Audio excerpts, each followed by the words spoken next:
Tekrar günaydınlar. Efendim ismim Artunç Kocabalkan. Bugünkü sabah bölümünde toplantının akışı konusunda yardımcı olmaya, destek olmaya devam edeceğim. Öncelikle Türkiye'de önümüzdeki günlerde düzenlenecek G20 toplantıları öncesinde UN SDSN Türkiye ağı tarafından SDSN Global Başkanı ve Kolombiya Üniversitesi Earth Institute Direktörü Profesör Doktor Jeffrey Sachs'ın katılımıyla düzenlenecek 17 küresel sürdürülebilir kalkınma hedefinin tanıtılacağı ve sürdürülebilir kalkınma gündeminin G20 ekonomilerine etkilerinin tartışılacağı SDSN 20 konferansına hepiniz hoş geldiniz. Çok kısaca Türkiye'de ben 13 sene CNBC'de çalıştım. CNBC'de kurumsal yönetim, sürdürülebilirlik gibi konulara hep önem verdik ama az reyting aldık. Ne zaman ki sürdürülebilir, sustainability değil de survive etmeye yönelik bir şeyler anlattık, çok reyting aldık. Ama biliyorum ki doğrusu sürdürülebilirlik ve başarıya ulaşmak için bu seçkin katılımın çok daha büyük reytingler alması ve bunu tabana yayması lazım. Umuyorum ki bu toplantı buna bir vesile olacak. Sözü fazla uzatmayayım. Açılışı yapmak üzere Rektör Yardımcısı Profesör Doktor Lale Akarun'u sahneye davet ediyorum.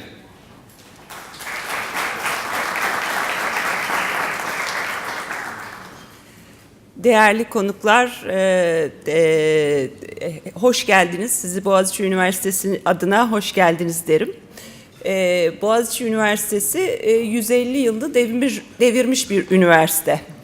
İlk 100 yılını Robert Koleji olarak İstanbul'un ve bu bölgenin en iyi eğitim kurumlarından bir tanesi olarak tamamladıktan sonra son 40-50 yılda önemli bir değişim gerçekleştirdi. 1978 yılında bir kamu üniversitesine dönüşümünü tamamladıktan sonra büyümeye ve lisansüstü programlarını geliştirmeye başladı. Bu adımlardan önemli bir tanesi 1983 yılında Çevre Bilimleri Enstitüsü'nün açılmasıdır. İlerleyen yıllarda da araştırmaya verdiği önemi artırarak sürdürdü. İlk seçilmiş rektörümüz olan ve UN SDSN Türkiye Onursal Başkanı Profesör Doktor Üstün Ergüder liderliğinde stratejik planına bir araştırma üniversitesi olma hedefini koydu. Ondan sonra da düzenli olarak bu hedefe uygun olarak gelişti. Şimdi UN SDSN hedeflerine baktığım zaman, sürdürülebilirlik hedeflerine baktığım zaman araştırma programımızda bu hedeflere yönelik pek çok adım atmış olduğumuzu, pek çok merkez ve laboratuvar kurmuş olduğumuzu görüyorum. 2007'de kurulan Sürdürülebilir Kalkınma ve Temiz Üretim Merkezi, disiplinler arası bir yaklaşımla üniversitemizin çeşitli bölümlerinden akademisyenleri ve ayrıca konusunda uzman diğer paydaşları bir araya getirmektedir. Merkez bünyesinde sürdürülebilir üretim ve tüketim yaklaşımları ile sektörel, bölgesel uygulamalı araştırma geliştirme çalışmalarını gerçekleştirmektedir. 2013'te kurulan İklim Değişikliği ve Politikaları Merkezi bu konuların içinde yaşadığımız coğrafyaya ve Doğu Akdeniz, Orta Doğu ve Orta Asya başta olmak üzere komşu ülkelere etkileri konusunda disiplinler arası araştırma yürütüyor. Enerji Politikaları Merkezi, enerjinin verimli, akılcı, temiz, ucuz, güvenilir üretimi, iletimi, dağıtımı ve tüketimi ile ilgili araştırma, teknoloji ve politikalar geliştirme hedefiyle kuruldu. Bunun dışında bu hedeflere yönelik çalışan pek çok sosyal merkezimiz de var. Sosyal Politika Forumu, Barış Eğitimi Merkezi bunlardan birkaçı. Üniversitemizde 3 yıl önce kurulan Teknoloji Transfer Ofisi ise üniversitede üretilen araştırma ve tecrübenin dış paydaşlara aktarılması konusunda bir köprü görevi görüyor. Yeşil kampüs olmak uzun süredir Boğaziçi Üniversitesi'nin stratejik planının ana eksenlerinden bir tanesi. Yeşil Kampüs Komisyonumuz bu doğrultuda adımları planlıyor ve uygulanmasını izliyor. Boğaziçi Üniversitesi 2014 yılında Kilyos kampüsünde kurulan rüzgar enerji santrali ile kendi enerjisini yenilenebilir kaynaklardan üreten kampüs oldu. Kampüste kurulmakta olan laboratuvarlarla dalga enerjisi, biyoenerji ve diğer yenilenebilir ve sürdürülebilir enerji alanında altyapılar kurulmaya devam ediliyor. Bu kampüsümüz bu konuda bir merkez haline gelecek. Bildiğiniz gibi 2012'de kurulan UNSDSN, Kolombiya Üniversitesi Yer Bilimleri Enstitüsü Müdürü Profesör Jeffrey Sachs tarafından yönetilmekte. Üniversitemizin Kolombiya Üniversitesi ile uzun soluklu çok boyutlu ilişkileri var. İstanbul'da Kolombiya Global Center'ın açılması ile bu ilişkiler daha da çeşitlendi ve derinleşti. 2014 yılında Boğaziçi Üniversitesi'nde Üstün Ergüder'in başkanlığında Cemil Arıkan Hoca'nın destekleri ve Nilgün Cılız ve Levent Kurnaz hocalarımızın eş başkanlığında kurulan UNSDSN Türkiye, akademisyenler, araştırma merkezleri, STK'lar, iş dünyası, kamu kurumları ve diğer paydaşları sizleri bir araya getirmek hedefiyle kuruldu. UNSDSN Boğaziçi Üniversitesi'nde ve Türkiye'de sürdürülebilir kalkınma hedeflerinin topluma ve karar vericilere duyurulması, bunlar hakkında yerel bilimsel araştırmalar yapılması, raporlar üretilmesi ve bunlar aracılığıyla bölgesel politikaların belirlenmesini amaçlıyor. Bu iddialı hedefler için Türkiye ve bölgedeki üniversiteler, sivil toplum kuruluşları ve diğer paydaşlarıyla bir ağ düzeninde çalışmalıyız. Bu konferansın sürdürülebilirlik hedeflerine yönelik araştırmaların sonuçlarının tartışılması ve paylaşılması için verimli bir platform olmasını dilerim.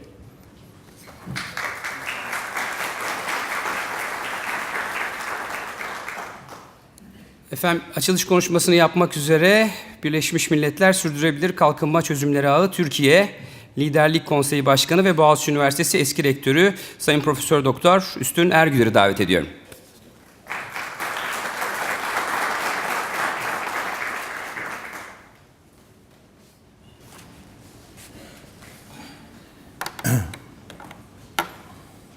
Saygıdeğer ve sevgili katılımcılar, hepiniz hoş geldiniz. Bu salonu doldurmanız bizi çok mutlu ediyor. Konuşmama başlamadan evvel Lale'nin söylediği, rektör yardımcımız Lale'nin söylediği bu üniversitenin sürdürülebilirliğe verdiği önemi anlatan bir anekdotla anlatacağım. Şu yeşil sahayı görüyorsunuz. Burada suç benimdir. Orası yapıldı yeşil saha. Fakat orada ne gibi bir sistem kurulduğunu şu anda hiç duyurmadığımızı düşünüyorum. Çünkü o yeşil saha hem yağmur suyunu hem oraya sulamak için kullanılan suyu toplayıp aşağıda bir depoya aktarıp o depodan tekrar recycle etme şeyine sahip. Bu da imkanına sahip. Bu yapıldı fakat hiç duyurulmadı. Bence yeşil kampüs olma yolunda da çok önemli bir yoldur. Çünkü bu orta saha 1991 yılında bir çamur deryasıydı. Ve futbol oynanırdı. Şimdi bir sosyal alan haline geldi ve onun da o şekilde idame ettirilmesi daha 92 senesinde yapılan bir sistemle sürdürülebilirliğe bir katkı oldu. Yeşil kampüs kavramına bir katkı oldu diye düşünüyorum. Efendim 2015 senesinin süre gelen önemli gündeminde bizler dünyayı daha kapsayıcı, sürdürülebilir ve güçlü bir kalkınma rotasına sokmak için bu sene daha önce hiç görmediğimiz bir fırsata sahibiz. Bugüne kadar hep konuştuk, konferanslar tertipledik, tartıştık, araştırmalar yaptık, konuyu her yönüyle irdeledik. Ne güzel araştırmalar, ne güzel toplantılar dedik. Ondan sonra dağılıp gittik, gündelik işlerimizi yapmaya başladık. Ancak sürdürülebilir kalkınma konusunda sonuç alıcı, hayatımızı etkileyecek ne yaptık derseniz cevabım pek olumlu değil. Hem kurumlar açısından hem kişiler açısından. Bu söylediklerimin Türkiye için geçerli olduğunu düşünüyorum. Hem küresel hem de ülkeler bazında durumun pek değişik olduğunu sanmıyorum. Tabii burada haksızlık etmemek lazım. Bazı ülkeler diğerlerinden bu konuda biraz daha ileriler. Ancak bu yeterli mi? Çünkü dünya hepimizin ve sorun küresel. Hepimiz burada kirletilen hava komşu ülkeleri de etkileyebiliyor. Onun için ülkeler arası işbirliğini çok gerekli. Kokladığımız hava, içtiğimiz su, hoyratça tükettiğimiz kaynaklar hepimizin sorunu. Bu sorunları çözmek ancak küresel işbirliğiyle olur. 2015 yılı bu nedenle özellikle Türkiye için çok iyi bir fırsat. Hepimiz için çok iyi bir fırsat ama Türkiye için çok daha iyi bir fırsat. Birkaç gün sonra Antalya'da başlayacak olan G20 toplantılarının en önemli 3 ayağından biri Buttressing Sustainability başlığı, yani sürdürülebilirliği güçlendirmek. Küresel ekonomiyi sürdürülebilir kılmak, kalkınma, enerji ve iklim değişikliğinin finansmanı masa üstüne yatırılacak bu başlık altında.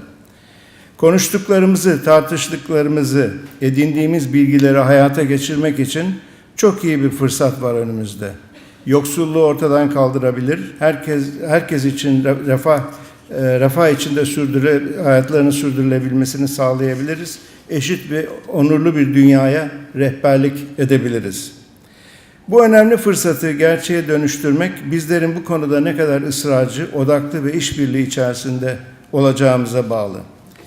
SDSN Türkiye olarak biz küresel SDSN'nin tespit edip hedeflere doğru el birliğiyle yürümekte kararlıyız.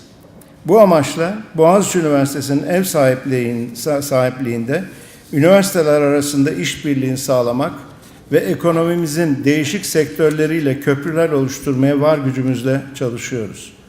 Ancak bu şekilde bilim ve uygulamayı bir araya getirip ülkemizdeki toplumsal farkındalığı arttırıp sürdürülebilirlik sorunlarını masaya yatırmak istiyoruz. Pek tabii ki bu bağlamda küresel SDSN çerçevesinde diğer ülkelerin deneyimleri bizim için çok çok önemli. Onların deneyimlerini duymak, o deneyimlerden faydalanmak istiyoruz. SDSN olarak bu amaçla bugün İstanbul'da toplanmış bulunuyoruz. Hepinizin bildiği gibi tüm akademi, sivil toplum ve özel sektörün ilmi ve teknik uzmanlığını bir araya getirerek sürdürülebilir kalkınmaya yerel, bölgesel ve küresel seviyede destek vermemiz hedefimiz. Artık kendi kişisel gündemlerimizi aşıp işbirliği yapmaya mahkumuz.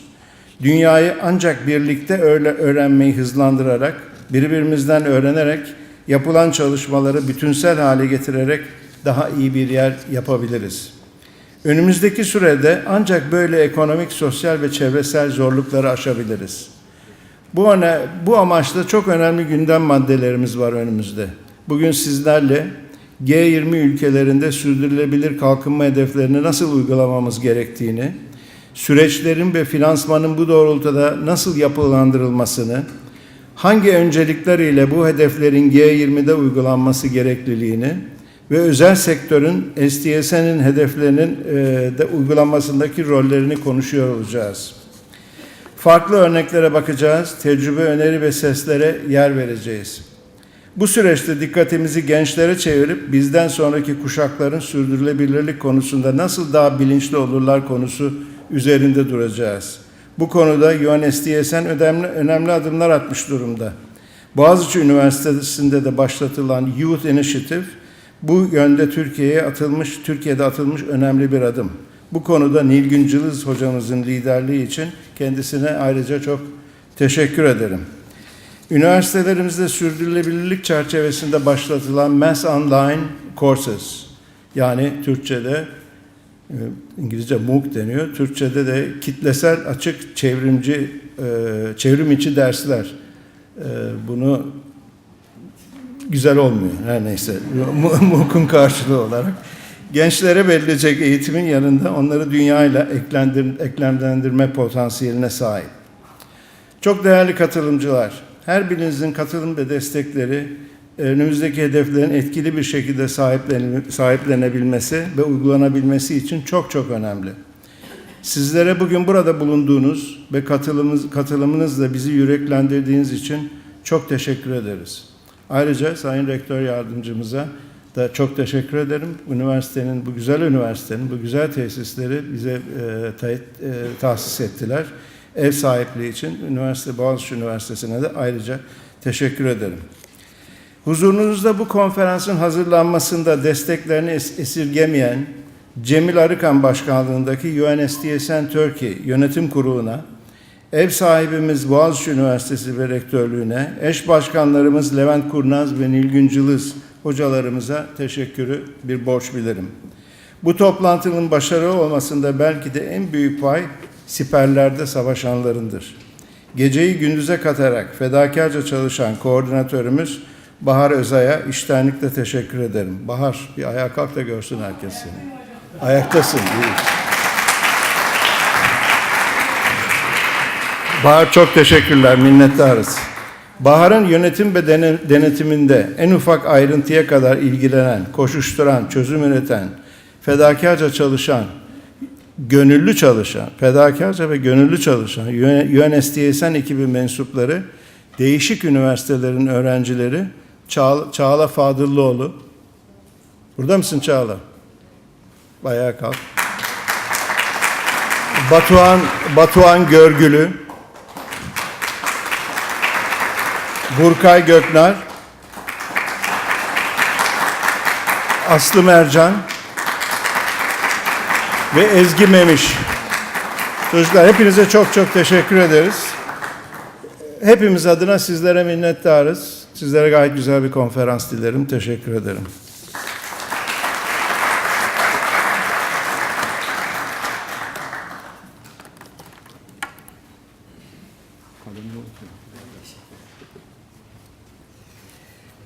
Efendim şimdi ilk oturuma geçeceğiz. G20 ülkelerinde sürdürülebilir kalkınma hedeflerinin uygulanması hareket planı başlıklı ilk panelimiz bu. Bu arada YouTube'da eğer search ederseniz SDSN olarak 3. sırada canlı yayın olarak da bu toplantının verildiğini göreceksiniz. Bu teknoloji için de ben Sayın Rektörüm zaten teşekkür etti ama arkadaşlarıma bir kere daha teşekkür ediyorum. Medyaya da bunun iz düşümünü yaptıkları için. Efendim ilk panel için İktisadi İşbirliği ve Gelişme Teşkilatı OECD Türkiye Daimi Temsilcisi Büyükelçi Sayın Mithat Rende'yi, SDSN Global Başkanı Profesör Jeffrey Sachs'ı ve SDSN Global Eş Başkanı ve Indian Institute İnsan Yerleşimleri Direktörü Aromer Revi'yi masaya davet ediyorum. Buyursunlar efendim.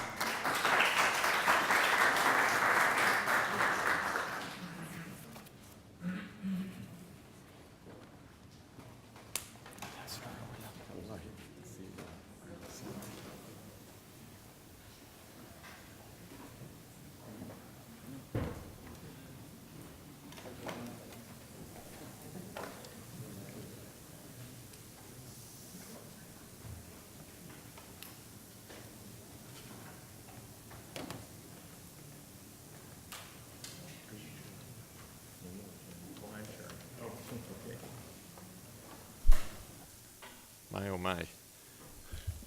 Good morning, ladies and gentlemen. I'm Jeff Sachs, Director of the UN Sustainable Development Solutions Network, and I'm absolutely thrilled to be here.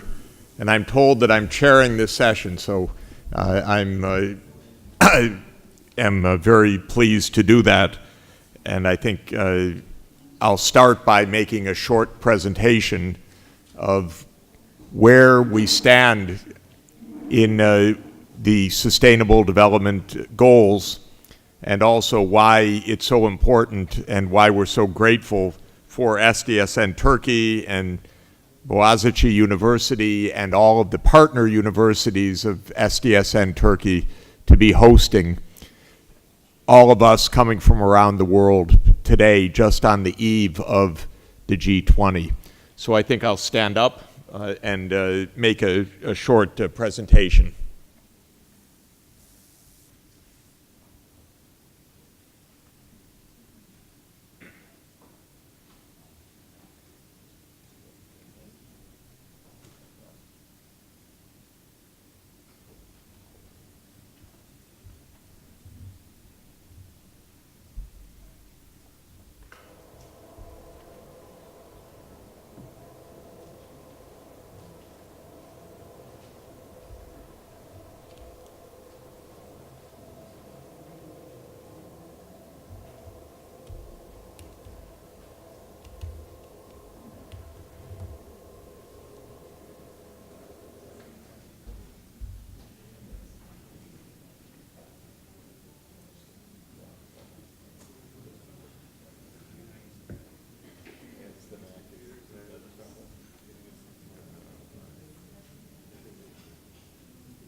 PC translation. There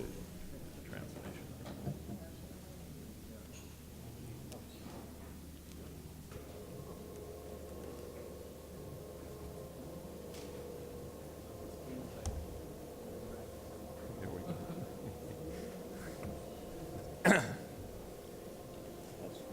The problem is,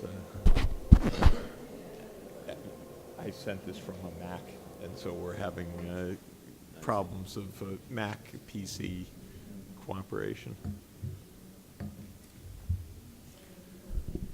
This is my fault because the PowerPoint came from a Mac, and it's trying to find a home on a PC. So this is the issue.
Nope. That's a step forward.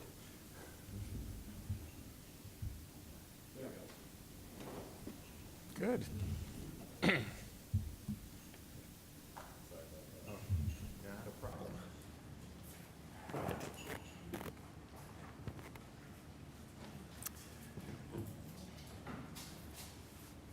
We're very excited today that we're not only convening a worldwide network, but we're doing it on the eve of the G20. And so first, congratulations to Turkey for hosting the G20. This is a very important meeting coming up.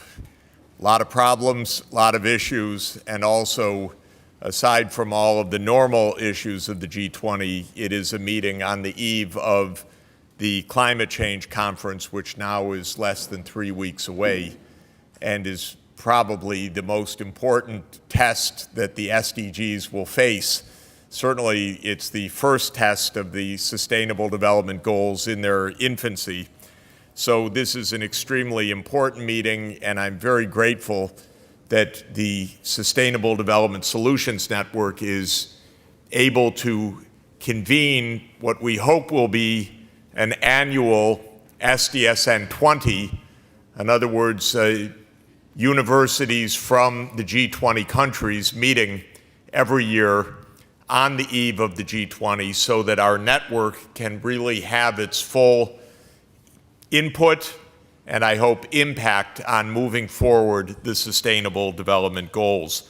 So count on us that we will look back, all of us. This is a historic start, I hope, to a very important tradition. And what a wonderful place to have that start, Boğaziçi University. I like to think that the world has entered an age of sustainable development by adopting the Sustainable Development Goals just about 7 weeks ago. On September 25th at the UN, all 193 member states of the United Nations, by acclamation, adopted the new 17 Sustainable Development Goals. We had launched the SDSN as a global network back in 2012 in anticipation of these goals. In 2012, there was the 20th anniversary conference of the Earth Summit. And that 20th anniversary conference took place in Rio in the same way that the Earth Summit did. But unlike the Earth Summit, it was a somewhat grim occasion because the main conclusion of the anniversary was that the Earth Summit treaties on climate change, on biodiversity, and on stopping the spread of deserts had not succeeded. 20 years on, 3 big treaties had not yet been implemented. And the most important outcome of that Rio Plus 20 anniversary was the intention to launch global goals with the idea that if there could be clear goals stated for the world around the theme of sustainable development, this could give an added new impetus to the basic concept of sustainable development as a worldwide need and could give a new political force as well as organizational force to achieve sustainable development. And we know the outcome. 3 years of negotiation were successfully concluded, which is not to be taken for granted these days. So in June 2012, the government said we'll negotiate by September 2015 new sustainable development goals. And for a change, the UN actually completed its work a month early, because in August 2015, the gavel went down and the governments agreed on 17 sustainable development goals. And they agreed to make sustainable development as a concept the centerpiece for global cooperation on economic development for the next 15 years. They set an agenda for the period up to 2030. And technically, that agenda starts on January 1, 2016. So the goals have been set, and the clock starts at the beginning of the coming year. But of course, all over the world, it really is the case already that governments are beginning to have a look, and certainly with the nudging of all of us, universities around the world are starting to have a look at what are the agreed global objectives. The key of sustainable development is that it is a concept to combine 3 objectives of our societies and the world as a whole. One objective is continued economic development, including the end of extreme poverty, which is actually SDG number 1. The second objective is social inclusion, which means that in our societies, and all of our societies are divided. They're divided by gender, unfortunately. They're divided by ethnicity. And none of our societies is very good at handling this. But the second pillar of sustainable development is social inclusion. Societies of human rights, of gender equality, of ending discrimination against various groups in the society, of reducing violence internally within the societies. So SDG 5 is calling for gender equality. SDG 10 is calling for reduced inequalities within societies and across societies. And SDG 16 is calling for peaceful and inclusive societies, all under this second pillar. I assume everybody here knows all 17 by heart. If you don't, by the end of the session, I hope you will. This is really part of our responsibility. So The third pillar, of course, is environmental sustainability. And that is that we finally figure out and commit ourselves to combining economic development with technologies, behaviors, and systems so that that economic development does not wreck the planet. And mostly the goals from 11 onward are about the environmental sustainability principally. SDG 11 is for sustainable cities, sustainable human settlements. SDG 12 is for the so-called circular economy or sustainable consumption and production patterns so that waste management and industrial effluents are addressed. SDG 13 is to stop human-induced climate change. And the asterisk on SDG 13 is to reach a strong agreement in Paris at COP21, which starts on November 30th, concludes December 10, and really is our last chance to find a path to climate safety. It's even too late for total climate safety, we know, but to avoid climate catastrophe, if I could put it that way. SDG 14 is for ocean health and conservation of marine ecosystems, and SDG 15 is for the conservation of terrestrial ecosystems. It's a lot of goals. I was hoping during the negotiations that we would get it down to 10. It would have been a little bit easier to remember, but the governments did a good job, actually, to get this list because these are substantial objectives. They're meaningful. They're ones that we can feel are important to mobilize around, to work towards, to identify pathways for. I don't think there's anything wasted here. We said many times over the 3 years of negotiation that with a few commas, you could put a few of these together and get the number down a little bit. But 17, it turns out, it's possible to remember. It's possible to organize around, and we have these beautiful charts to help us to do it.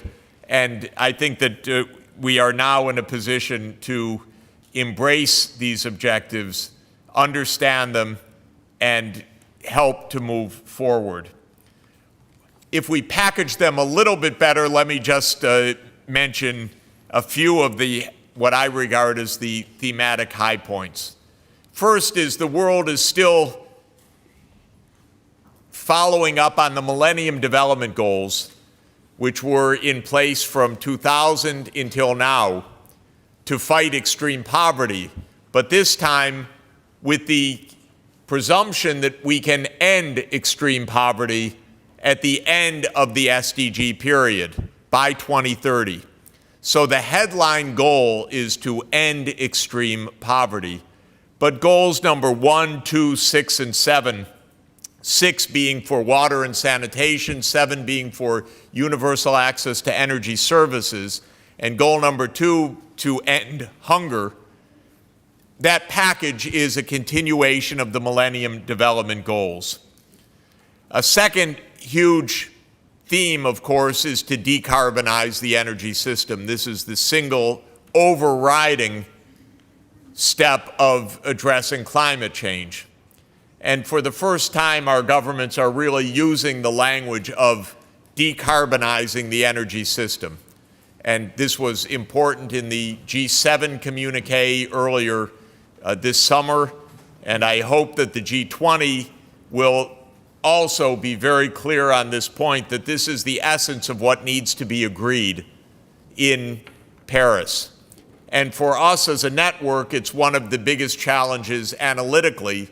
How can Turkey, for example, move to an energy system that is essentially low carbon by mid-century and zero carbon around 2070 or 2080, which is the indicated pathway that the world needs to follow in order to be able to stay below 2 degrees Celsius warming. And this year, by the way, for the first time in history, we're already at 1 degree warming. This is an extraordinarily warm year, of course, because it adds an El Nino on top of the long-term trends. So we're halfway to the 2 degree C upper limit or so-called guardrail. The third goal or broad overarching theme that is very important is to figure out how to make agriculture fully sustainable, because we still haven't accomplished the basic task of having an agriculture system worldwide that feeds the planet in a nutritious way and does so without undermining the physical environment. We face 3 huge problems with agriculture. First, there still is a lot of hunger. About 1 billion people suffering from outright insufficiency of caloric and protein intake, another 1 billion at least suffering from important micronutrient deficiencies, possibly up to 2 billion more. Another problem that agriculture is a huge driver of environmental degradation. It's the #1 sector of greenhouse gas emissions, actually, because it not only emits carbon dioxide, but also methane and nitrous oxide. And it not only does it through energy use and chemical application, but also through deforestation. And it's the biggest water user in the world, of course. It is responsible for the nitrogen and phosphorus fluxes, which are causing so much pollution. It destroys habitat of other species. It's the #1 cause of invasive species. And the third major problem is it's the #1 sector that's vulnerable to climate change. So you add it up, the idea of food security remains, even in the 21st century, an extraordinarily difficult scientific, social, and economic challenge. And this is all summarized in SDGs 2, 14, and 15, agriculture, hunger, and ecosystem conservation. We have a major theme of sustainable cities. I know that Aro Revi will talk about that. He's really the leader of the SDSN network on this issue, and getting cities organized to think about these goals at the city or metropolitan level, not only at the national level, is a prime objective of the Sustainable Development Goals and of the SDSN as a network.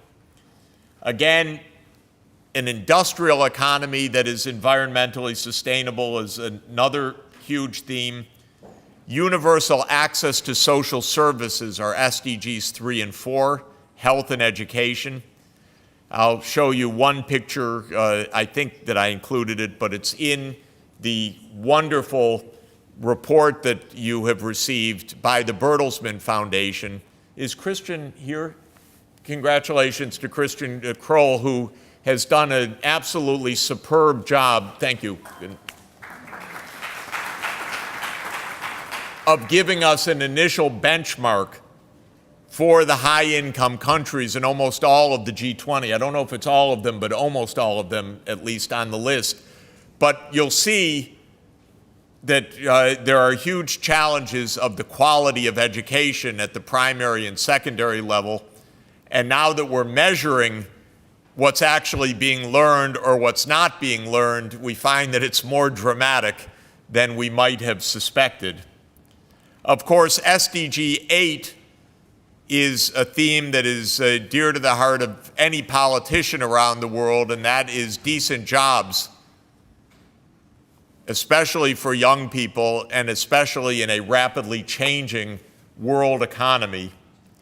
And then, as I said earlier, the pillar of social inclusion, of gender, of human rights, of peaceful societies, of public-private partnerships, of global cooperation. And these are all great themes for not only social mobilization and governance, but for research, because not one of these is straightforward. It's not simply a matter of political will. It's a huge question: how can these goals be actually accomplished? The background for these goals is that there, I would say, is very good progress on one of the three pillars. The economic growth pillar, or the economic development pillar, while of course with a mixed record worldwide, has had a pretty good 15-year period.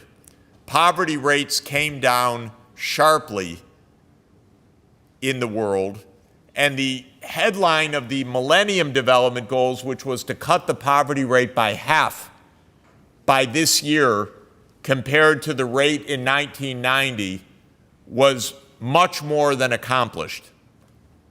So the World Bank keeps adjusting exactly its measures. The current measure of extreme poverty is now defined as living under $1.90 per person per day, measured in 2011 international dollars. And by that new metric, the poverty rate in the world was 37% in 1990, and it's now down to 9.6% today. So by the World Bank's measure, for the first time in human history, fewer than 1 in 10 in the world live below this poverty line. That's quite an accomplishment. And it's not a mirage, because there has been significant improvement in, especially, of course, in Asia, led by China, but also in sub-Saharan Africa, which is the epicenter of extreme poverty in the world. The poverty came down from around 58% in the year 2000, according to the World Bank's estimate, to around 37% in 2015. Real progress. One thing that is notable that has been found is that during this period, the most important predictor of the rate of economic growth has been a measure of the quality of education, actually, and I think that this is quite a telling point. A recent study by Hanushek and Wosman at Stanford used the data on the quality or on educational performance at the secondary level as an explanatory variable of cross-country economic growth. And you can see that the fit is really quite good. On the horizontal axis is the PISA test scores. The PISA test scores is the program of international scholastic comparisons run by the OECD. And on the vertical axis is the growth rate. And what they found is that while the years of schooling isn't such a good predictor of relative economic performance, the quality of the schooling is a very good predictor. And the really outstanding performance in the northeast corner of this graph are the East Asian countries. Not necessarily the richest, but they rank right at the top of the world's scores in science, math, and reading. Korea, Singapore, Taiwan. China doesn't do the entire country, but it tests Shanghai, and Shanghai scores #1 in the world in this comparison. And Japan and Vietnam, which is a quite poor country, but scores quite well. So something good's going on in East Asian education that the rest of us need to learn from. And the United States is somewhere in the middle of the pack. I don't see, Turkey is here, actually not far from, where's the United States? Here. These are conditional on other controlling variables, but Turkey and the United States are kind of in the middle of the pack, in the middle of the performance, And here are the East Asian economies at the top of growth and the top of the educational performance. That's where the world economy has worked relatively well in growth. Where it has worked relatively badly is in social inclusion, and where it's worked disastrously is on the environment. So on social inclusion, there's a lot of inequality, and the inequality has been rising. And in the United States, for example, we've just had a blowout of rising inequality, illustrated here by the Gini coefficient of the United States. We've had 30 years of rapid increases of inequality, and we have the highest inequality ever recorded in modern U.S. history, certainly for the last century. And this is consistent with lots of observations about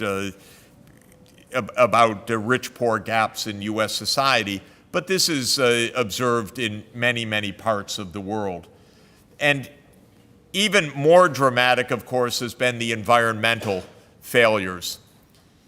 China got rich, and it also got very dirty and very polluted. I was in Beijing last week for 3 days, didn't see one bit of blue in the sky, just gray for 3 days. And it wasn't because of clouds. It was just pollution, continuous, nonstop pollution. And so this question of combining the economic development with the environmental sustainability remains the greatest unsolved challenge. And at the SDSN, we favor the perspective of the planetary boundaries idea, which has been put forward by dozens of world-leading ecologists, arguing that we can identify key boundary conditions for the effective functioning of our ecosystems and climate, and that we're at threat of or already in the process of violating those boundaries in many major areas. Most importantly, climate change, which is due north. But related to climate change, at 1 o'clock on this clock is ocean acidification, which is simply the fact that the high concentration of atmospheric carbon dioxide leads to a high concentration of dissolved CO2 in the ocean level, and that's already led to roughly a 30% increased acidity of the oceans, with a lot more to come. And going around this circle of planetary boundaries are the fluxes from chemical fertilizers, nitrogen and phosphorus, the depletion of fresh water sources, the loss of habitat, the chemical pollutants, the aerosol pollutants of the sort that one sees in China and India, in the air pollution and so forth. And in essence, SDGs 13, 14, and 15 are to stay within the planetary boundaries. The most difficult of all of these, and the most urgent, is the decarbonization of an energy system that has developed over 200 years based on coal, oil, and gas. And we have, according to the standard of the 2 degrees Celsius, roughly a half century to go from a world economy in which 80% of the primary energy is fossil fuels to a world economy in which almost none of the primary energy is fossil fuels, because we have to get to zero net emissions to stabilize the greenhouse gas concentrations, and have to do that by around 2070. So this is a very tough problem, because there's such a long lead time in power plants, in transport infrastructure, and the building stock, that if we just continue for a few more years as business as usual, we will not be able to turn the curve, even afterwards, with hard work, except at enormous economic cost. And so Paris is the last chance to bend the emissions curve from what is taken to be business as usual, one of these top 2 curves, but roughly 3 degrees Celsius warming or higher, with some reasonable probability of 4 degrees Celsius or more warming by the end of the century, which are the top 2 scenarios of the IPCC, and to bend the curve down to this lower trajectory, which reaches 0 net emissions in 2070. And this is one of the most important parts for our network to be examining. Now, we can take a quick score, as Christian Kroll did in this report, of where countries stand on these Sustainable Development Goals. You know that the UN has said that it will make indicators to go along with the goals. It's a little bit of a mess, I would say, because while there are 17 goals, which is rather manageable, the UN also adopted 169 targets, which is completely unmanageable.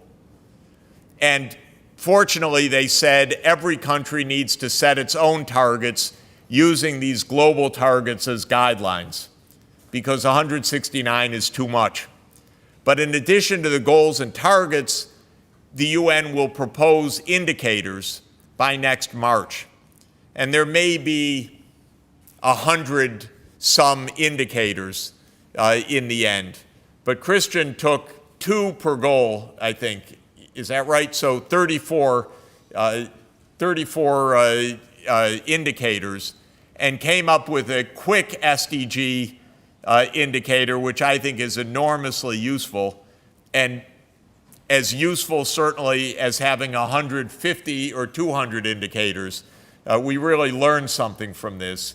And what we learn is a little bit what we might know, but I'd say the news for the US and Turkey, my country and your country, isn't great from this first score. What we kind of would have guessed is that the countries that are really sustainable are the famed social democracies of Northern Europe. So it's always the same: Sweden, Norway, Denmark. And by the way, for good reason. They're wonderful societies, peaceful societies, high measure of equality, very prosperous, very green. And so they put all the pieces together and they show up at the top of the chart: Sweden, Norway, Denmark, Finland, number 1 through 4, 4 Nordic countries. It's a little bit distressing for me that the United States, on a list of 34 countries, comes out 29th. But that is not wrong. That's really the fact that the US is quite good at one thing: it's rich. But it's quite bad at 2 things: being fair and being green. And this is what shows up in these indicators. US society is highly unequal. It performs quite badly on the social indicators. And it's got relatively clean air, actually, but a lot of carbon pollution. 17 tons of CO2 per person. So of any big economy, the most in the world. And the net result is to rank quite low. Turkey, of the OECD countries, ranks 33 out of 34. This is very useful as an indicator, in my view, because it gives a benchmark. What are the big challenges on a relative benchmarking basis? And I think that this is something, obviously, that we're going to be discussing in the meetings. I won't go through the rest of the graphs because you have them in front of you, so that is useful, but and also saving us time, because I've already vastly exceeded my time. But let me talk about, finally, the question of what do we do in the face of these goals? Because the idea of these goals is not that these are nice aspirations to be looked at and said, wouldn't it be nice? But of course, a work program. Ideally, these goals turn into a global work program. For universities, they turn into a research, education, and demonstration project program. For governments, they turn into a program of political responsibility. Whether they take hold in this way remains to be seen. It certainly is not clear. It's partly the responsibility of the G20 countries as the most important economies of the world to say we put these centrally in our thinking, planning, communiques, and our national actions. And for universities, it's our responsibility to say we put these centrally in our teaching, our research, and our work with society. So what does it mean to take these goals seriously? Very quickly. First, it means creating new tools of national planning, budgeting, technology road mapping to understand how these goals could be achieved. And a quintessential way to do this is one of our favorite projects of the SDSN, one of our favorite early projects, what we call the Deep Decarbonization Pathways Project. And it is to ask the question, how could country X, the US or Turkey or Canada or China or India, decarbonize the energy system? What are the alternatives? Nuclear, wind, solar, what choices, what kind of pathway, what trajectory, what costs, what alternatives? And this I regard as one of the most important research activities that the SDSN Turkey or the SDSN in any part of the world should be undertaking. And the team of the Deep Decarbonization Pathways Project, the DDPP, is available to work together with national chapters to help design an analytical program of this work. And I think it's a great offer and something that I hope all parts of our network will take up.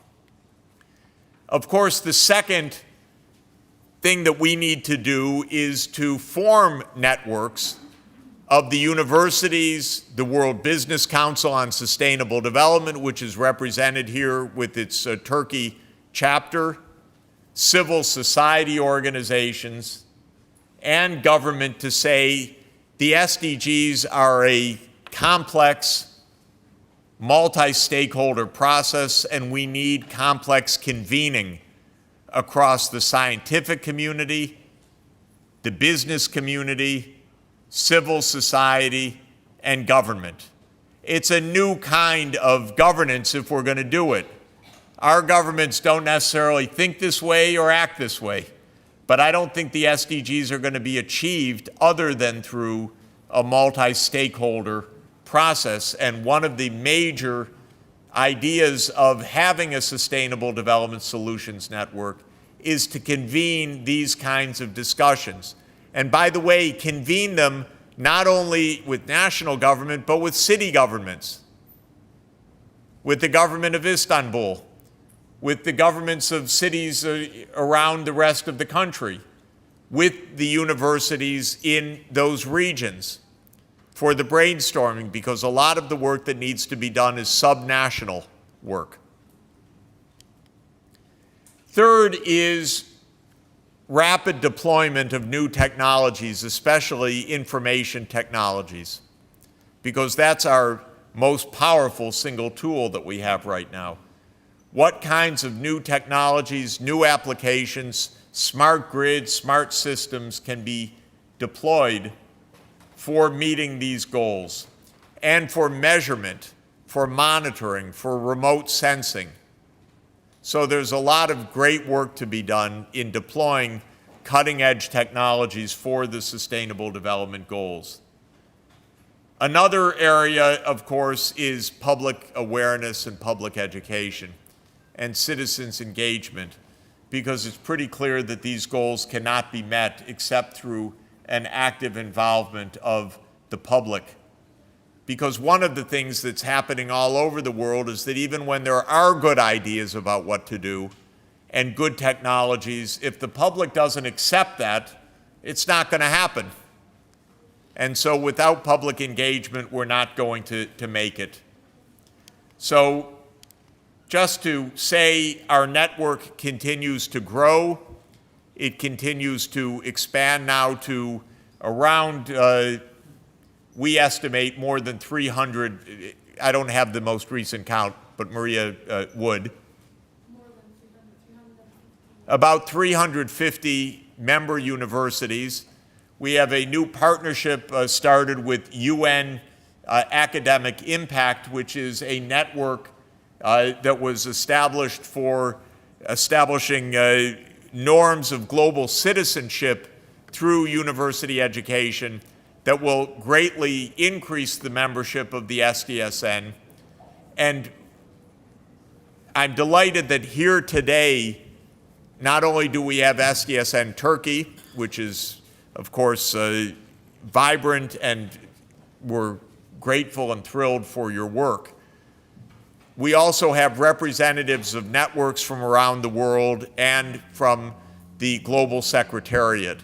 And so in our discussions coming up, I am looking forward to how we can cross-fertilize the information, the work programs, the projects, the focus, so that we're really making a global effort and having our global voice heard. Finally, one of the outputs of our session will be a message to the G20 leaders. And later on, we'll read the message, and I will deliver the message on our behalf to Secretary General Ban Ki-moon at the start of the G20, and he will further deliver it to the G20 leaders. Thank you very much.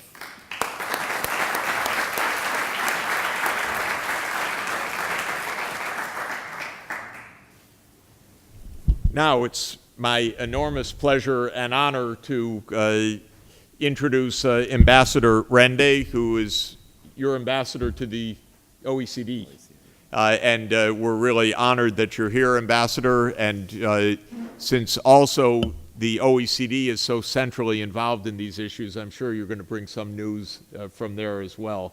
But we're delighted that you are here to honor us at the meeting and participate in the discussion. I'd like to call on you next.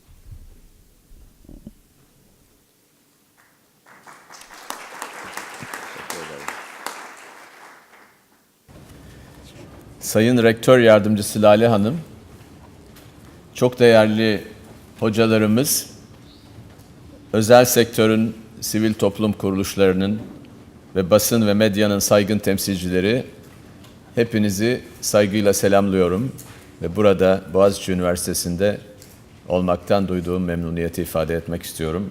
Bu fırsatı bana sağlayan tüm Boğaziçi Üniversitesi mensuplarına içten teşekkürlerimi sunuyorum.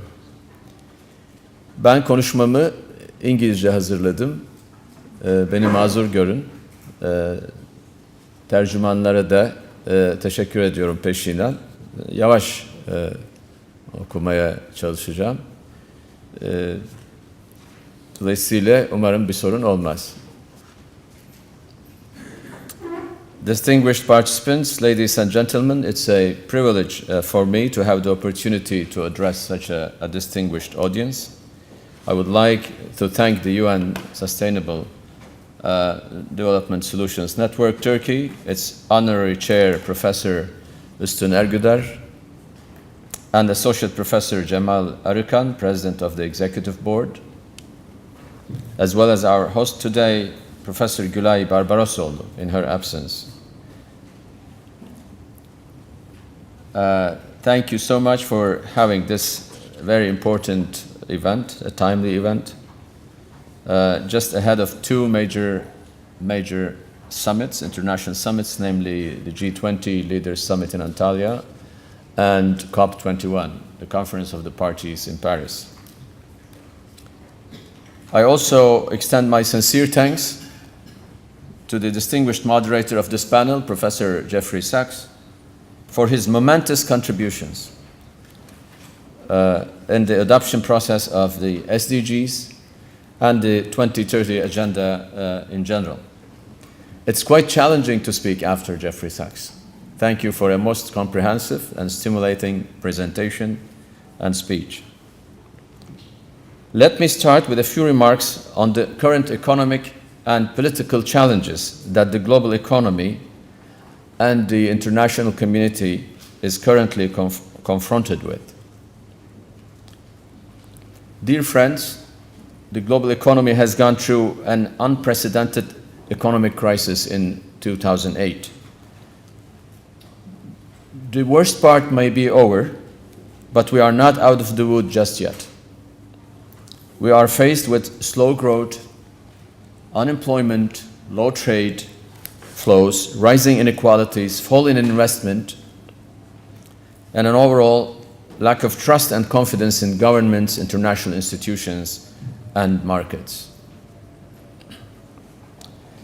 Recent geostrategic developments in the Middle East, in North Africa, the civil war in Syria, in Iraq, in Yemen, and the turmoil in Ukraine are all relatively new developments which have serious repercussions on the global economy.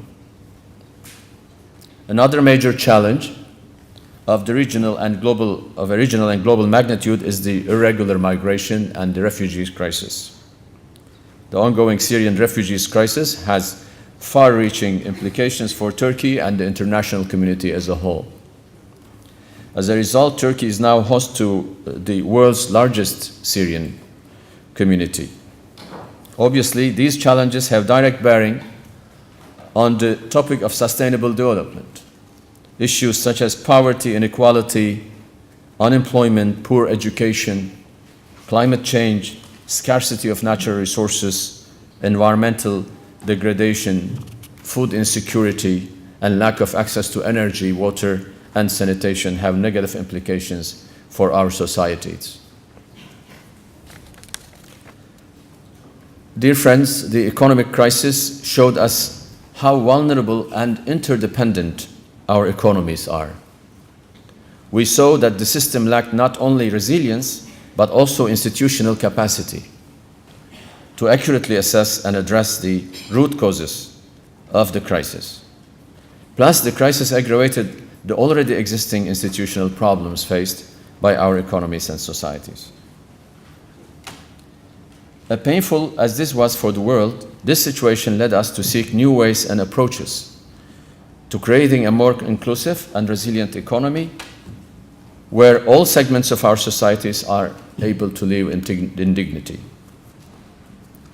The adoption of the Sustainable Development Goals, SDGs, in September, 25th of September, at the UN General Assembly was a historic milestone in the quest to achieve this goal.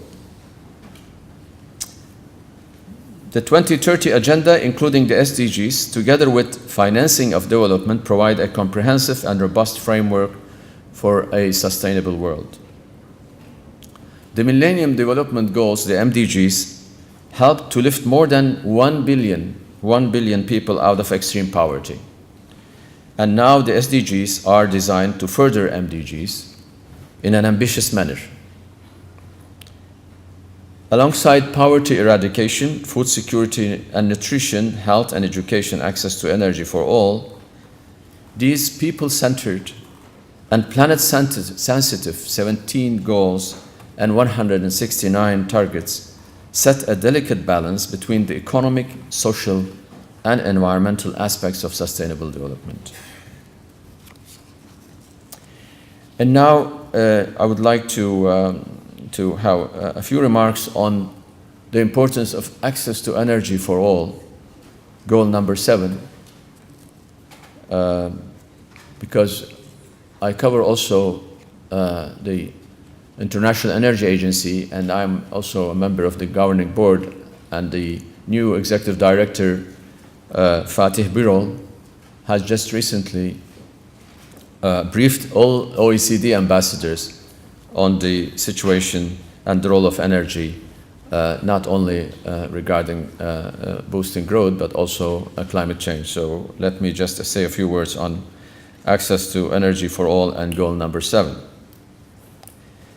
Dear friends and colleagues, energy is one of the engines of economic growth and the backbone of our economies. Therefore, energy security should remain with us on the international agenda for the decades to come. access to affordable and uninterrupted energy is essential for sustainable development. According to the International Energy Agency, as the world population increases, energy demand will continue to increase and to grow steadily at a pace of 1.6% until 2030, the deadline to meet the SDGs. In order to meet the growing demand, we must use the best available sources of energy in a clean, efficient, and sustainable manner. Against a backdrop of low oil prices, and you will recall that we experienced a steep drop in oil prices recently, we are faced with the challenge of reducing emissions while at the same time meeting growing global energy demand. In view of the fact that energy production and use also account for 2/3 of global greenhouse gas emissions, 2/3 of the greenhouse gas emissions.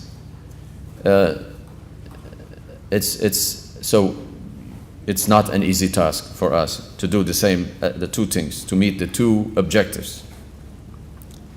I think we will need innovative technologies and increased investment to boost growth through the use of clean energy, namely renewables and other emission-free energy resources. To achieve multiple goals, there is a need to switch to low-carbon economic models, as it was alluded to by Professor Sachs. Although the demand growth for coal has slowed, its share in the global energy mix is still high, at 29%. The share of coal is 29%. This illustrates the magnitude of our task. The challenge ahead of us is how to introduce a low-carbon economic model without further slowing economic growth. And in order to switch to a low-carbon system, we need to invest $90 trillion globally, $90 trillion. In the latest World Energy Outlook, the International Energy Agency predicts that renewables will account for the largest share of growth in global energy demand. Nevertheless, it will take time and trillions of dollars, as we said, of investment for renewables to have the dominant share in the primary energy mix. We need to encourage renewables, but it's not that easy. Another point, the CO2 emissions stemming from the use of natural gas is half of such emissions from coal when burned for power generation. One of the ways to meet energy demand may be to replace coal-fired power plants by gas-fired power plants, but it could be only part of the solution, because natural gas is still an expensive commodity. It's an expensive resource and cannot compete with coal in terms of prices. I'm just trying to explain how difficult it is to switch to a low-carbon economy. Let's face it. But nuclear power can also help improve energy security. I know that nuclear is a controversial matter, and among you, some of you may be against the use of nuclear power generation. But it is important, and we should have it in our energy mix in the decades to come. And the important thing is, besides renewables, nuclear power can deliver the steady supply of baseload electricity. Baseload electricity, which is needed to power a modern economy. Renewables cannot provide the baseload. So it's very important to have, so we will have to continue to burn fossil fuels and use nuclear for the baseload energy. And dear friends and distinguished representative of the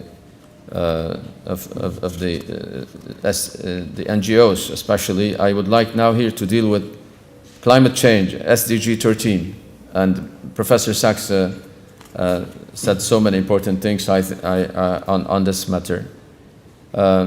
I think maybe needless to say that climate change is one of the most pressing challenges of our time. And it is a global problem, and it requires global solutions. And this is why we have the process, the UNFCCC process. Representative of 196 countries will meet in Paris to conclude a comprehensive agreement which will be applicable to all countries. The aim of the agreement is to deal with the adverse effects of climate change and to keep the rise in global temperature below 2 degrees compared to pre-industrial levels.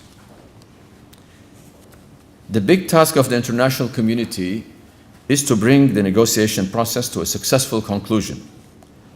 Although COP21 is right around the corner, many contentious issues remain to be resolved. So the draft agreement, which was negotiated in Bonn recently, includes 2 basic elements. So we have 2 basic elements in the draft agreement. One is commitment to reduce emissions, and the other one is financing adaptation and mitigation in low-income developing countries, LIDCs we call them, and small island states.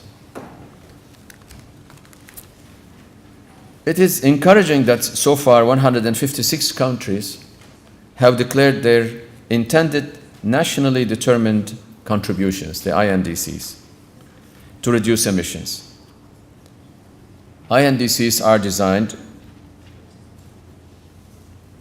to enable all countries, developed and developing, to contribute to global efforts on combating climate change. However, not all INDCs are ambitious.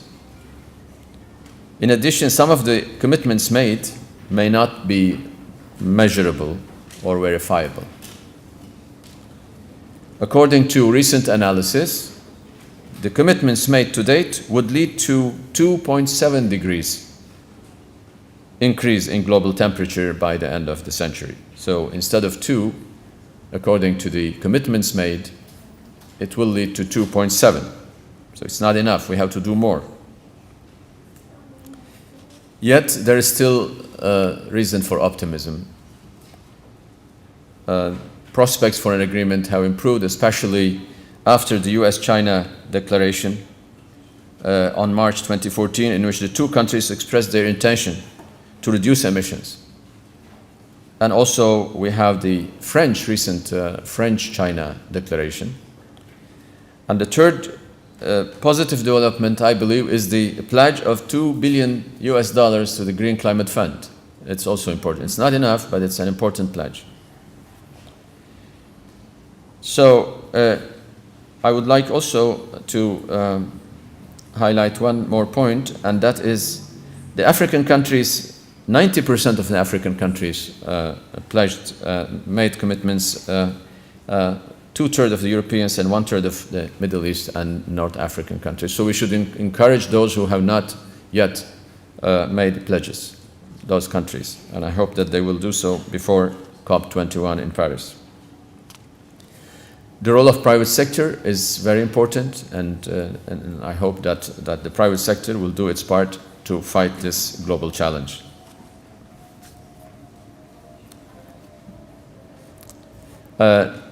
Also, I was the chief climate change negotiator between Copenhagen up to Doha, and I must admit that trust and confidence among the parties is so important. So before Paris and during the Paris negotiations, we should work hard all together to establish trust and confidence among parties, and that we should not leave free riders. Nobody should be left behind. Everybody should assume responsibility.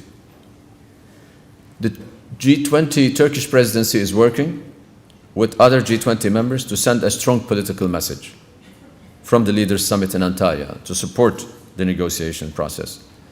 On the 17th and 18th of November, very soon, we will have the energy ministers, the International Energy Agency energy ministers meeting in Paris under the chairmanship of Mr. Moniz, the US Secretary for Energy. And there also we are working on a statement to also support the climate change negotiations in Paris. Maybe a few words about what the OECD is doing. Mr. Sachs, would you like to hear a few things about the OECD? Yesterday we had a meeting, an extraordinary council meeting at the OECD with the participation of Secretary General Gurria and the G20, OECD G20 Sherpa Gabriela Ramos. And we briefed the Council on the G20, the outcome of G20 Leaders Summit, and about the role of the OECD in preparing also the summit. OECD is one of the cuisines of G20. G20 has no secretariat, so they work closely with the OECD. They work also with the IMF and World Bank and other international organizations. Especially the presidency works closely with them. And the OECD has done a tremendous work and job in preparing for the summit. But we were told yesterday by the Secretary General that the OECD has the capacity and knowledge, expertise to contribute to the implementation of the SDGs also. We have started in 2012, during our presidency of the Council, OECD Council, a project called New Approaches to Economic Challenges, NAEC.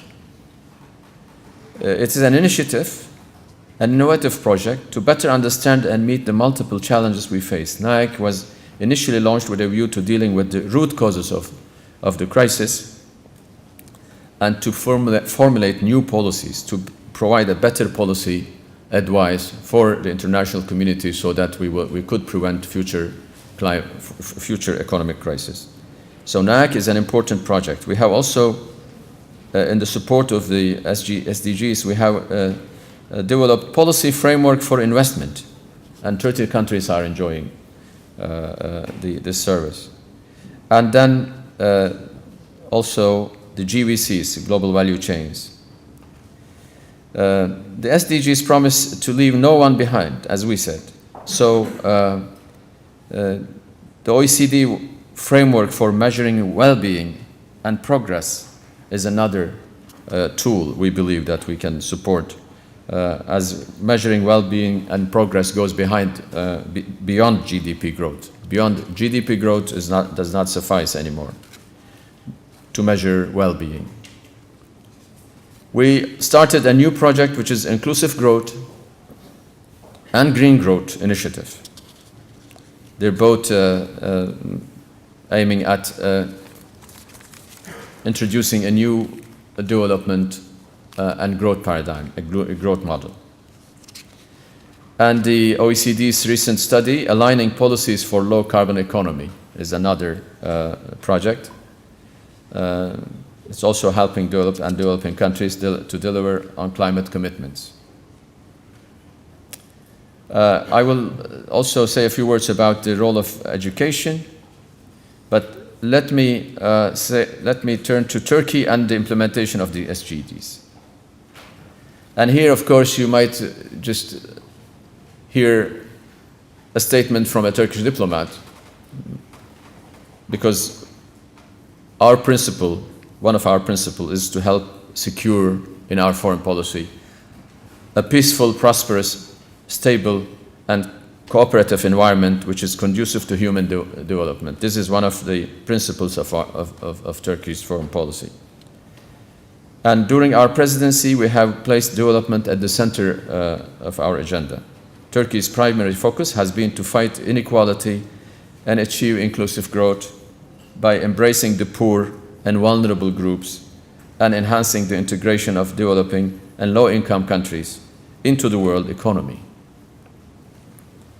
We emphasize the link between growth and investment. A particular focus was given to investment in quality infrastructure, which I believe is vital for the sustainable and strong growth of low-income developing countries. We recently hosted COP12 of the UN Convention on Combating Desertification in Istanbul. The conference focused on the implementation of the SDG Goal 15, which envisages the protection, restoration, and promotion of sustainable use of terrestrial ecosystems, sustainably manage forests, combat desertification, and halt and reverse land degradation, and halt biodiversity loss. This goal is also critical for food security and climate change. In conformity, it's comforting that the 2030 agenda incorporates international migration as a reality of major relevance, which could contribute to sustainable development of countries of origin and destination. And the World Humanitarian Summit to be held in Istanbul next year will provide, we believe, a unique opportunity to address this issue in a comprehensive manner. Sözlerime son vermeden önce, with your permission, may I switch to Turkish, Mr. Professor? Yes. Professor Sachs. Eğitimin önemine değinmek istiyorum. Değerli katılımcılar, 21 Ekim günü OECD merkezinde Türkiye daimi temsilciliği olarak eğitimin kalkınma ve büyüme açısından rolünü inceleyen, irdeleyen bir çalıştay düzenledik. Bu çalıştaya Türkiye'den akademisyenler katıldı. OECD'nin eğitim direktörü katıldı. OECD'nin eğitimden sorumlu genel sekreter yardımcısı iştirak etti, konuşmalar yaptılar. Microsoft'u davet ettik. Ayrıca dünya çapında eğitim alanında ön plana çıkmış STK'ları ve eğitim kurumlarının temsilcilerini, 300 bin öğrencisi olan bir kurumun CEO'sunu davet ettik ve eğitimin önemini çok ayrıntılı şekilde tartıştık. Gerçekten OECD, değerli katılımcılar, o eğitime çok önem veriyoruz. Eğitim direktörlüğü çok büyük bir direktörlük. PISA sonuçları hepinizin malumu. Bu çalıştayda özellikle gene OECD'deki çalışmalar kapsamında eğitimden beceriye, beceriden inovasyon, inovasyondan teknoloji üretimi, teknolojiden yararlanarak sanayide ve hizmet sektöründe daha iyi bir verimlilik, productivity, daha iyi bir verimlilik sağlamak ve oradan yüksek teknoloji ürün, yüksek teknoloji hizmet ve buradan hızlı büyüme, istediğimiz sürdürülebilir kalkınma. Yani böyle bir çizgide eğitimi çalıştık. Bu arada eğitimde eşitlik ve kaliteli eğitim, quality education, bunlar ön plana çıktı. Bu eğitimde eşitlik çok önemli. Fakat maalesef dünya düzeyinde henüz bu gerçekleştirilmiş değil. Bunun önemi üzerinde durduk.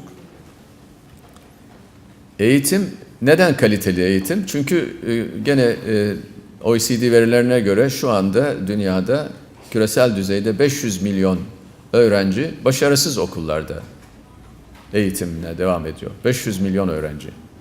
Bunun da ekonomik açıdan sonuçları malumunuz. Bu çerçevede öğretmenlerin eğitilmesi ön plana çıktı. Öğretmenlerin eğitimi özellikle gelişmekte olan ülkelerde fevkalade önemli. Öğretmenlerin motivasyonu üzerinde duruldu. Motivasyon eksikliğinden söz edildi.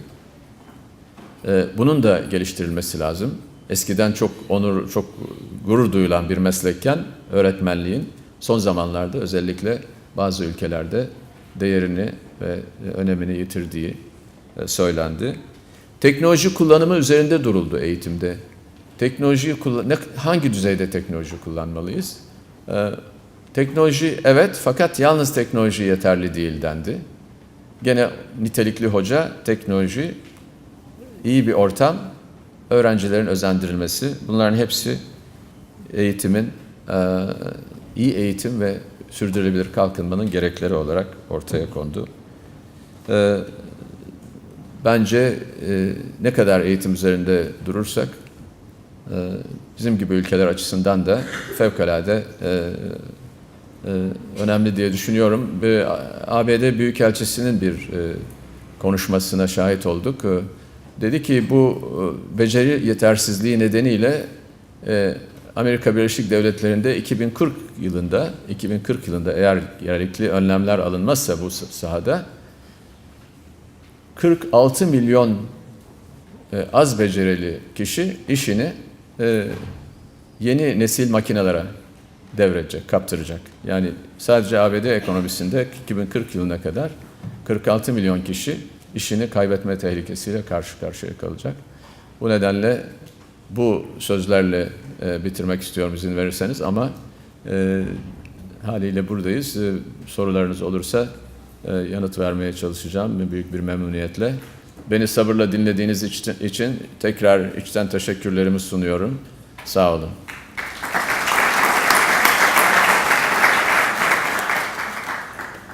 Ambassador, thank you very much for covering all of the important topics and reminding us also Turkey is so much in the center of these issues with the G20 hosting the Conference of the Parties of the Desertification Convention, and then the World Humanitarian Summit, the 23-24 of May next year, is crucial, especially given the humanitarian disaster that we have in the region. I think a lot of attention and eyes will be on this process, so we're really grateful for that report. Now I'm delighted to ask our colleague Aromar Revi, who heads the program on urban sustainability for the SDSN, the thematic network on urban sustainability, and has played a very key leadership role globally in getting SDG 11 into the list, because the question was, would there be a goal for urban sustainability? And Aromar said, yes, there would, back in 2012, and he proved it by August 2015. So I'm sure he's going to be talking about that theme. Thanks a lot. Thank you, Jeff. Ambassador, professors, ladies and gentlemen, it's a pleasure to be back in this city, one of my favorite cities in the world, and in this wonderful room. It's quite an honor to be back here twice in 1 year. I'm going to, because I guess we're running short of time, I'm going to focus on, let's say, 3, maybe 4 rhetorical questions. And this comes from a conversation we had yesterday with Turkish colleagues on the SDGs and whether they really are very useful and they're implementable. So I guess the first question is, are the SDGs really important in the face of the multiple challenges that we face, whether it's the G20 or within Turkey itself? The second is, are they actually implementable? Because that's, you can have goals, but if you can't implement them, it's not very nice. And then if you could implement them, how would you actually go about doing it? And nobody's ever done them before, so, this is going to be an exercise in trying to figure that through. And finally, are there any hidden Achilles heels? Are there any unfinished agendas in this process that can trip ourselves up? So that's the sort of line of argument that I'm going to take. So I guess, if you talk to ordinary people on the street, if I pick up on the conversation we had yesterday afternoon, very, very few people actually know about the SDGs. Even though the SDGs, the process of building the SDGs, and one of our co-chairs has actually led this process in the UN, has been much more bottom-up than top-down. The MDGs, at least part of the criticism of the MDGs, in spite of the wonderful things that they've done, was that they were largely top-down. The SDG process has involved a lot of consultation. A few million people were involved in that process. But when you come to Turkey and you come to many other parts of the world, including my country in India, most people actually haven't heard about this. Some people in government have heard about it. Some prime ministers and foreign ministers and delegations in New York have got very excited. But the question really is it really important in the face of, like we heard from the ambassador, of serious economic crisis in many parts of the world, and even China is starting to slow down and have trouble.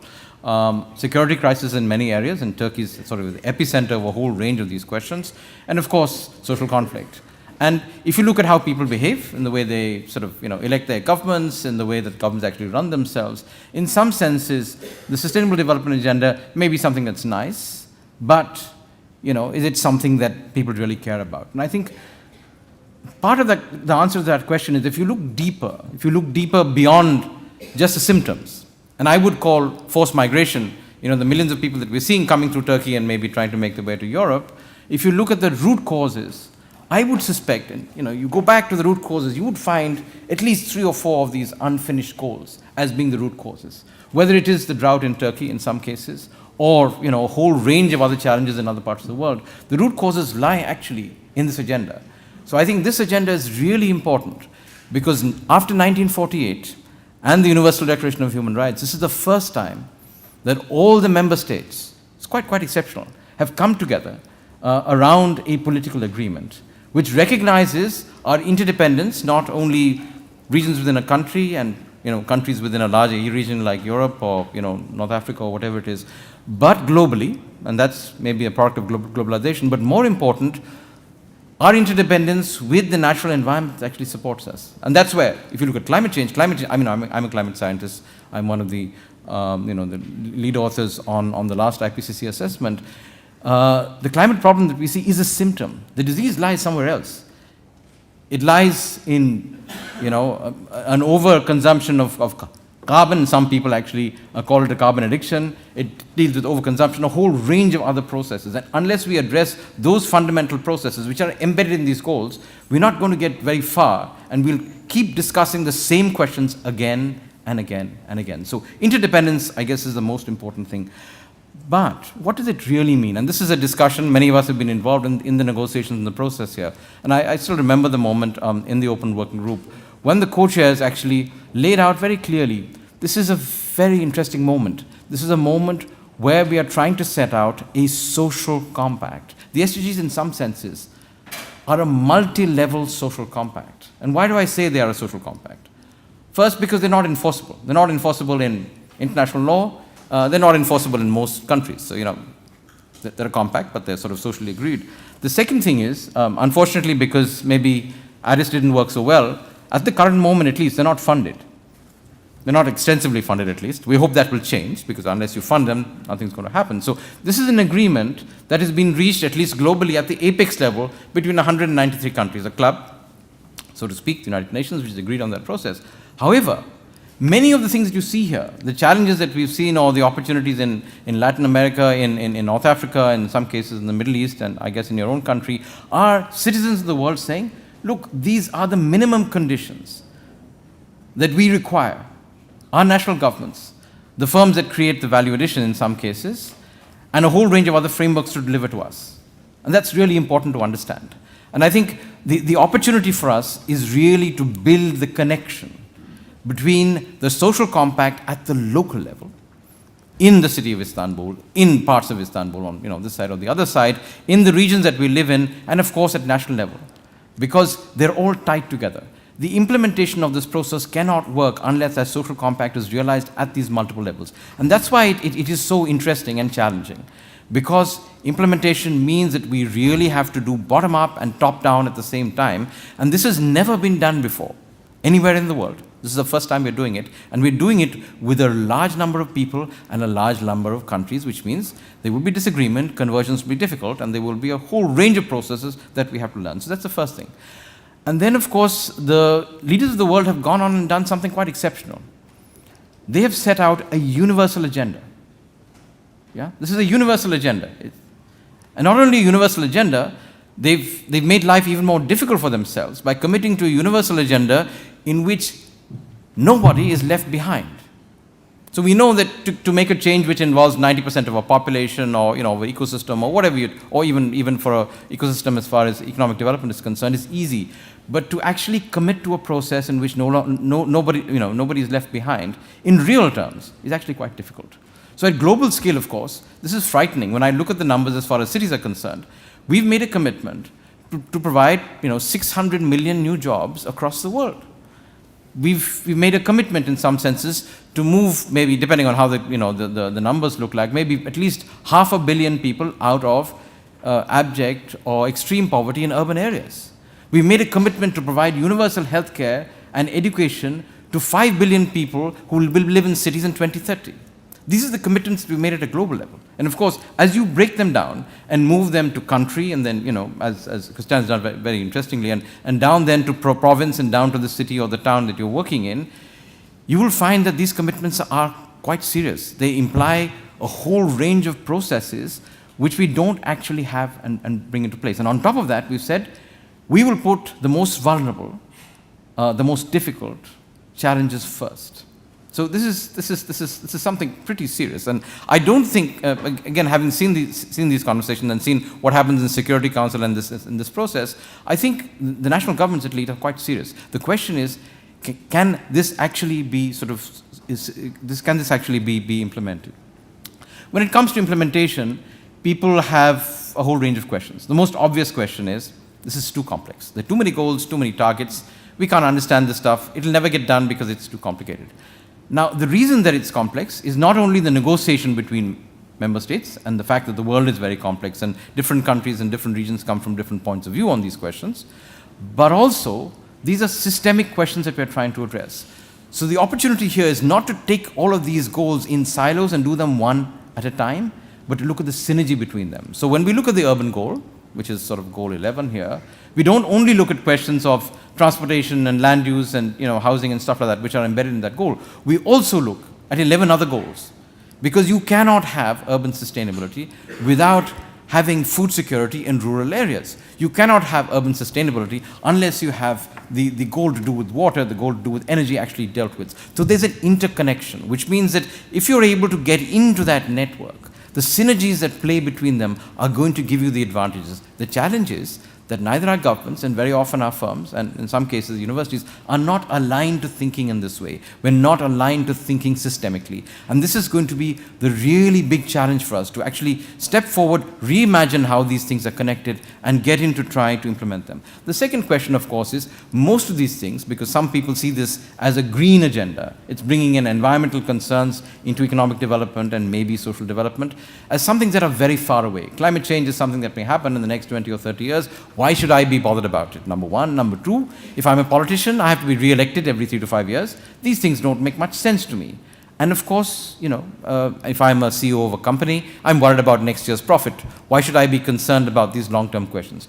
Actually, if you drill down and look at the target framework and the big debate that we're having at indicators, it is actually much more tangible and real.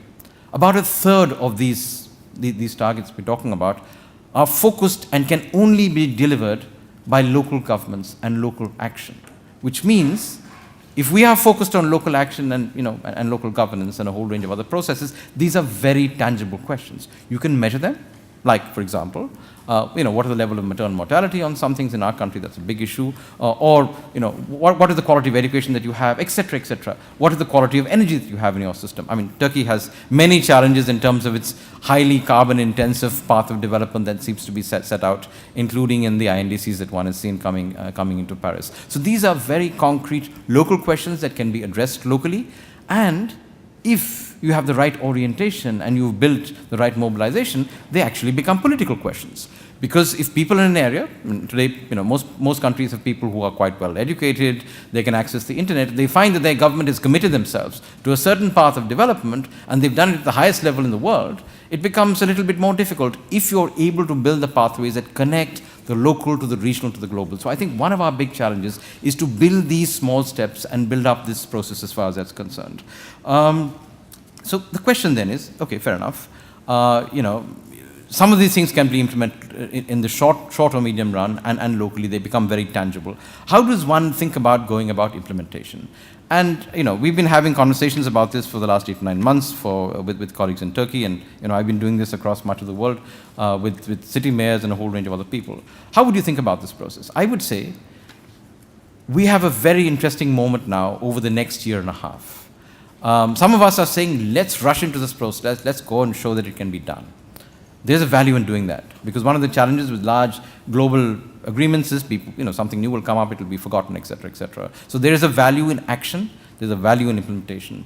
But I would caution that maybe we have to step back and think a bit. And the reason I would say that is, many of these conversations have rarely happened before. I've seen that in one's engagement in Turkey. So the first thing, and the most important thing, and that I would say certainly to the academics and educators in the room, is really a question of opening up the conversations between the multiple silos that the SDGs try and break down. The linkage between health and transportation systems in cities, for example. We know that as we move to greater motorization, cardiovascular disease and lifestyle disease are problems that sort of affect all of us. So when we talk about livable cities, places where people can actually walk, and Bangalore and where I live and some parts of Istanbul have something in common. The footpaths are not very easy to walk on, fine. So even if you want to walk, you can't walk on them. If you're actually able to replan the city so that many areas don't require 2 hours to go from one to the other, and this is common between Bangalore and Istanbul in some senses, it actually changes the relationship between the health goal and the urban goal. So we have to look at those connections. So the first thing is, to my mind, opening up conversations between people who normally don't talk to each other, between the private sector and government, between government and academia, between civil society and everybody else. That's a difficult thing to do. And from what we've done in the last 2 years on cities, we know that it can be done. It can be done globally, which means that it certainly can be done within countries. The second thing is education. Education is absolutely central, because we have to prepare people, especially young people, to take on, in the next 15 and more years, these processes. And we actually don't have the answers to many of these questions. So we have to educate them to be able to engage with these questions, set up institutions, involve themselves in processes to find the solutions to these problems in a systemic manner. And finally, in that process, this is, I would say, the first step, you have to mobilize the key actors and the stakeholders to act on what they know that's important in their own interests. Because if they don't act in their own interests, I think this thing is actually not going to work. So you have to work along with the interests of the private sector, you've got to work with the interests of government at various levels, you've got to work with the interest of academia, you've got to work with the interest of all these actors. And when that process actually starts happening, then you have a creative way forward. So I'm saying conversations, education and mobilization go together. They're actually the base of this process, because if people don't actually push this thing, it's going to be something floating in the air that certain actors will maybe do and maybe not do. That's the first step. The second step, and Christian has given us a very interesting example of that, is to critically assess your readiness in this game. And I think it's very interesting because if you look at the countries which have very high GDP per capita in some senses, you find that in actual fact, you look at that polar diagram inside that document, many of them are in deep trouble. And we've known that for a long time. I mean, we don't speak about it very openly, but there's objective evidence that many countries are in deep trouble. Some of the largest economies in the world are in deep trouble along these multiple dimensions. Now, if we were to take that and drill down from country level, down to regions and down to cities, and we started to do this within SDSN, you would find there are similar sets of challenges. And I think that is the next big process for us, to try and assess readiness and our status on these questions. Now, it's easier in some parts of the world that some of us come from the global south, because the MDGs in some senses have set some of this frame. But the MDGs do not address all the questions that are dealt with here. So I would say assessing readiness very critically is important. And in this, it means a partnership between government, between the private sector, and critically, civil society and academics who are able to look at this question quite critically. Once you've assessed the readiness, to my mind, this is a technical readiness that we've dealt with on where we're getting and how the system is going. You also have to be, and this is a difficult part, you have to assess the political readiness to move on these questions, the cultural readiness of, not all cultures are ready to deal with all questions. Questions of economic growth may not be possible to discuss in some cultures, because they cultures have religion about that. Economic growth is absolutely essential. If you want to deal with consumption questions, they're not on the agenda. People will not be willing to talk about this. If you remember, there was a famous US president who said, read my lips in the 1990s, and talked about a certain country, that their lifestyle not being up for challenge. So political readiness is very important. Cultural readiness is very important. And of course, because many of these questions deal with inequality, social readiness, to address questions around gender, a whole range of other inequalities and asymmetry are difficult. And we found that in the global negotiations. So that's the second step, assessing readiness and doing it not only on the technical counts that we see in these wonderful documents, but also in terms of the hard questions, the social, cultural, and political questions. The next step, and Jeff laid that out very, very quickly, is to try and see how we can align the national planning processes, where you have planning processes, so national policies with this. Again, SDSN is starting to do some very interesting work in this area. We actually have a sort of national handbook that's being put together, which will help national governments to try and look at this question and assess it around these multiple dimensions. Because, for the last 200 years or so, national governments and even regional governments have been working in a siloed manner. The question here is, how can you build the synergies between these different silos? What is the relationship between economic development and labor conditions and social protection, for example, something that's of great concern to us. But you cannot stop at national level, which is the mistake in some senses, or let's say the chimera that many national governments or processes will sort of leave you with. You have to take it to the level at which implementation will actually take place, which is local and regional governments, at least in many parts of the world. In some cases, like in a country like Singapore, or Dubai or whatever, it is the national government and the local government are one and the same. But in larger countries, more diverse countries like ours, you will require to actually drill this down. And there you will find a significant challenge of institutional capacity, of education, and of resources. And as you try and align this process, and it will be an iterative process. Remember, in this 15 years, I would imagine in many parts of the world, it will take 5 or 7 years for this iteration to take place between national and regional and local plans to make it happen. Because if you don't get down to the, the nitty-gritty detail of how do I get, a particular school to have an adequate gender ratio or something like that, the process will actually not change. Now, one of the important things that many of us in the room will play is actually to set up the monitoring systems which help us understand where we are, where we want to go to, and how fast we're getting there. And this is quite important. In a goal-based framework, the idea is not to get to the second decimal point of the goal or the target or even the indicator. The idea is to redirect the system to work in a certain direction. And we know that redirection only happens when you have something that is tangible and you're measuring how far you are in that direction. And if that process of measurement is actually embedded between social, political and other innovations, then you start finding over a period of time, because these are very complex systems, I work with cities which are very difficult to turn around, the system will hopefully start moving in the right direction. It may not go to this precise compass point that you want to, but as long as it goes into the right quadrant, I would say we're not doing too badly. So setting up the monitoring and evaluation systems are very important. Today we have, in some senses, what we call the data revolution. There are a whole range of questions, and I'll give you a concrete example from Istanbul. Colleagues yesterday were saying that for the first time, Turkey has put out data on land use and land cover change, which compares 1990 with 2000 and 2007. And it makes a huge difference when we're looking at environmental impact, how we lay large infrastructure, and a whole range of things like that. And they were encouraging people from India, like us, to help provide the software on open source platforms to make it available. Now, if what the UN and many of us are trying to do succeeds on the data revolution, every country in the world, every community will have access to information, maybe on a weekly basis, on how things are changing in their environment, because satellite data will become publicly available, they become freely available like Google has around many of these questions. Similarly, environmental and other sort of standard data that will be available to us will allow us, wherever we are, to start questioning how far we're going. So that's the next step. And finally, once you have these in place, you cannot forget action. And we know, because this is the first time that we're doing all of this, there are going to be lots of failures.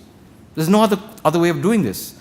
There will be failures because that's the only way that we learn. These are complex, wicked problems. So you have to set up large numbers of small pilots, usually embedded at the local level, test them out to learn, because this is the process of social learning. As I said, it's a social compact, but it's also a process of social learning. You have to set up these processes and test them out. And obviously, where will you start from? You'll start from what you're currently doing. You'll start from current development programs. You'll start from current economic development processes. You'll start with current movements dealing with social questions. You'll start from there. But as you start from there and start looking at this framework, you will see new opportunities to connect, gender with climate, to connect inequality with water. You'll start seeing these synergies actually working with each other. And if you have enough pilots working in an environment, it doesn't matter where it starts from the private sector, from government, from local government, or whatever it is, I hope in 3 to 5 years, we will start seeing some synergies between them, and then the process of mobilization and change will actually happen. And in that, of course, there are 3 critical things which we have a real problem with. There is no money at the moment in most places, which means that we have to work actively to redirect resources into the kind of things that we require. The second thing is, many of the technologies that we have are not adapted to this kind of integrated thinking. So there will be a lot of innovation that will be required on the technical side, on the business side, to adapt these processes, whether it's IT, which is the most obvious things, but even energy technologies. We are talking about a world in which decentralized energy production is going to be the norm rather than, than the exception, and in which storage technologies will have to be very critical in making this possible. How will that actually work? We don't have examples in every part of the world. Some parts of the world will actually give us a way of looking at that process. And finally, it is all about people. It's about redirecting the institutions to be able to orient themselves around making this kind of process, which we've agreed at the highest level in the world, and of course, hopefully at lower levels, to make it possible. The institutional change is going to be really hard, because it is in that things will have a longer term direction. And for that institutional change, obviously the most critical thing for us is education. And that brings us back to the core role of SDSN, the reason why we're starting with MOOCs, etc. If we don't work on critical education, I don't think we will see too much progress, at least in the early phase of this 2015-2030 process. And if that happens, then the governance systems, the regulatory mechanisms, etc., will start reorienting themselves. Why? Because people like us in the room will start doing that in our everyday lives. We believe in what we're doing. The system allows us to create those processes. So thank you very much.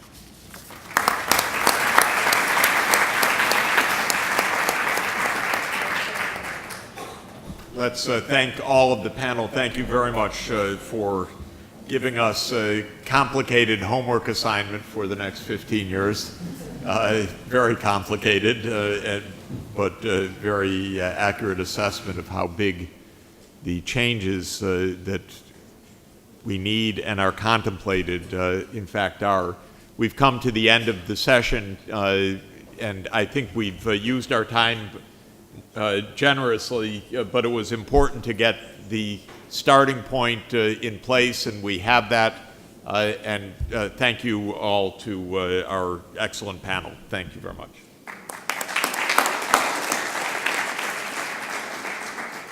Efendim, panelistlerimize teşekkür ediyoruz. Kısa bir kahve arası vereceğiz. Kahve arasından sonra ikinci panelimizde tekrar görüşeceğiz.